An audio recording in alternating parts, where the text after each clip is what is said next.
안녕하세요. 오늘은 붓다의 진짜 목소리, 그러니까 그 가르침의 원형에 가장 가깝다고 하는 경전이죠. 바로 아함경에 대해 한번 깊이 들어가 보려고 합니다. 자, 한번 생각해 보세요. 지금으로부터 무려 2500년 전에 살았던 사람의 목소리를 우리가 어떻게 들을 수 있을까요? 이게 과연 가능한 일일까요? 놀랍게도 그게 가능합니다. 바로 이 아한경을 통해서요. 이건 그냥 오래된 책이 아니에요. 말 그대로 시간을 거슬러 우리에게 도착한 지혜의 목소리, 그 자체라고 할 수 있죠. 좋습니다. 그럼 지금부터 이 거대한 지혜의 세계로 함께 떠나볼 텐데요. 오늘 우리가 살펴볼 내용들은 이렇습니다. 붓다의 첫 목소리에서 시작해서 그 가르침이 2500년이 지난 오늘날 우리에게 어떤 의미를 주는지까지 차근차근 따라가 보겠습니다. 자, 첫 번째 이야기입니다. 이 경전이 대체 언제적 이야기인지 그 어마어마한 시간의 깊이를 먼저 한번 느껴 보시죠. 무려 기원전 5세기 고대 인도에서 시작된 이야기입니다. 근데 이게 그냥 종교적인 가르침 그런 걸 넘어서요. 인간이라면 누구나 겪는 그런 보편적인 고민들 있잖아요. 거기에 대한 정말 깊은 통찰을 담고 있었던 거죠.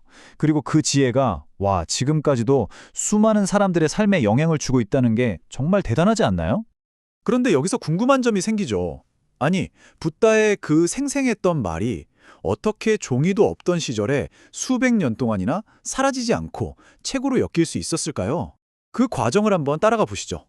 그 비밀의 열쇠는 바로 아함이라는 단어에 숨어 있습니다. 이게 원래 산스크리트어로 아가마라고 하는데 뜻이 뭐냐면 전해져 내려온 것이에요. 그러니까 스승이 제자에게, 그 제자가 또 다음 제자에게 이렇게 마음과 마음으로 이어져 내려왔다는 아주 중요한 의미를 담고 있는 거죠. 이게 그냥 막연하게 전해진 게 아니고요. 굉장히 체계적이었어요. 첫 단계는 구전이었습니다. 제자들이 스승의 말을 토시 하나 안 틀리고 외워서 입으로 전하는 거죠. 그러다 붓다가 돌아가신 후에는 제자들이 다 같이 모여서 자, 내가 기억하는 건 이건데 네가 기억하는 거랑 맞춰보자 하면서 서로의 기억을 교차 검증하는 합송 과정을 거쳤고요. 그리고 오랜 세월이 지나서야 마침내 이걸 문자로 기록해서 우리가 지금 볼 수 있게 된 겁니다. 정말 대단한 과정이죠. 자, 그럼 이 아함경이 불교 경전 전체에서 차지하는 위치가 어느 정도일까요?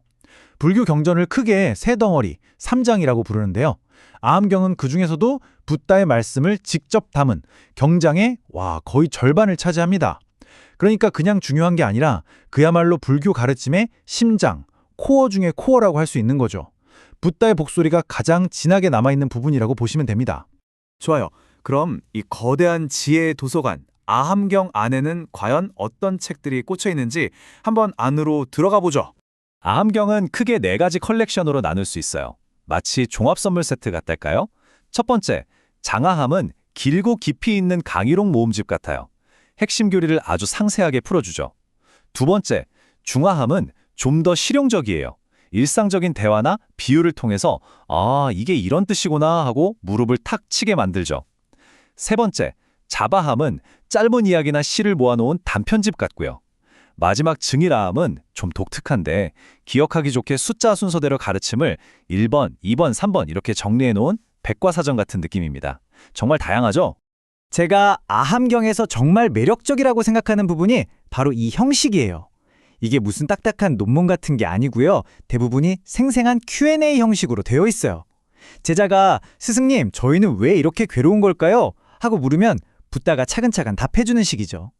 이걸 읽다 보면 정말 2500년 전 그 자리에 앉아서 직접 대화에 참여하는 것 같은 그런 기분이 들어요. 자, 그럼 이제 역사나 구조 같은 겉모습을 넘어서 이 경전의 진짜 알맹이, 우리 삶에 직접적인 도움이 되는 그 보편적인 지혜는 과연 무엇인지 한번 파헤쳐보겠습니다. 아함경이 말하는 핵심 중의 핵심은 바로 존재의 세 가지 특징, 이걸 깨닫는 거예요. 첫째, 무상. 모든 건 변한다는 거죠. 영원한 건 아무것도 없어요. 흐르는 강물처럼 말이죠.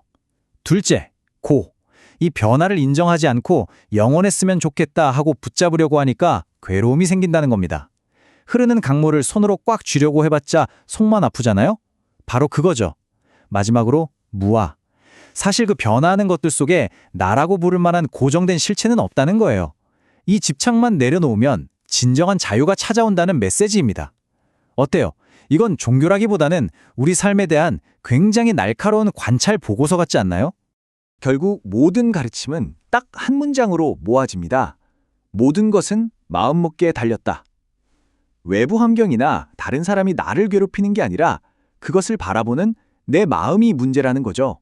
그 마음을 제대로 들여다보고 이해할 수 있을 때 비로소 진짜 평화가 찾아온다는 아주 근본적인 이야기입니다. 그리고 정말 좋은 건 아함경이 그냥 마음을 보세요 하고 끝나는 게 아니라는 점이에요. 구체적인 방법, 일종의 마음 훈련법까지 알려주거든요. 그게 바로 사마타와 윗바사나입니다. 사마타는 마치 흙탕물을 가만히 둬서 맑게 만드는 것처럼 들뜬 마음을 고요하게 가라앉히는 훈련이고요. 윗바사나는 그렇게 맑아진 마음으로 아, 세상이 이렇구나, 내 마음이 이렇게 움직이는구나 하고 있는 그대로를 꿰뚫어보는 훈련입니다. 철학에서 실천으로 넘어가는 거죠. 자, 이제 마지막 장입니다. 2500년 전에 쓰인 이 오래된 이야기가 과연 지금을 사는 우리와 무슨 상관이 있을까요? 그 놀라운 연결고리를 한번 찾아보겠습니다. 이 아함경의 유산은 크게 두 갈래로 뻗어나갑니다. 한쪽으로는 아시아 전역으로 퍼져나가면서 우리가 아는 불교의 튼튼한 뿌리가 되었죠. 그런데 더 놀라운 건 다른 한쪽이에요. 현대에 와서 이 가르침이 종교라는 틀을 벗어나 과학과 만났다는 겁니다. 요즘 많이들 이야기하는 마음챙김 명상, 특히 심리치료에 쓰이는 마음챙김 기반 스트레스 감소 프로그램 MBSR이라고 하죠. 그 핵심 원리가 바로 아함경에서 말하는 마음관찰법이에요. 정말 신기하지 않나요? 2500년 전의 지혜가 오늘날 정신과 병원에서 스트레스에 시달리는 현대인들을 돕는 처방전이 된 거예요. 그래서 아함경은 단순히 어떤 종교의 경전 이렇게만 볼 수가 없는 겁니다. 이건 그냥 인류 전체의 지혜 유산이라고 봐야 해요. 인간의 마음이 무엇이고 우리는 왜 괴로워하는가에 대한 현존하는 가장 오래되고 가장 깊이 있는 탐구 보고서 중 하나니까요. 오늘 우리는 아함경이라는 아주 오래된 창문을 통해 2500년 전 한 사람의 목소리를 들어봤습니다. 자, 마지막으로 여러분께 질문 하나를 던지고 싶습니다. 만약 이 2500년 묵은 목소리가 지금 당신이 겪고 있는 고통을 조금이나마 줄여주고 삶을 더 명확하게 볼 수 있는 길을 알려준다면 한번 귀 기울여 보시겠습니까? 이 질문을 여러분 각자의 마음에 남겨두면서 오늘 이야기는 여기서 마치겠습니다.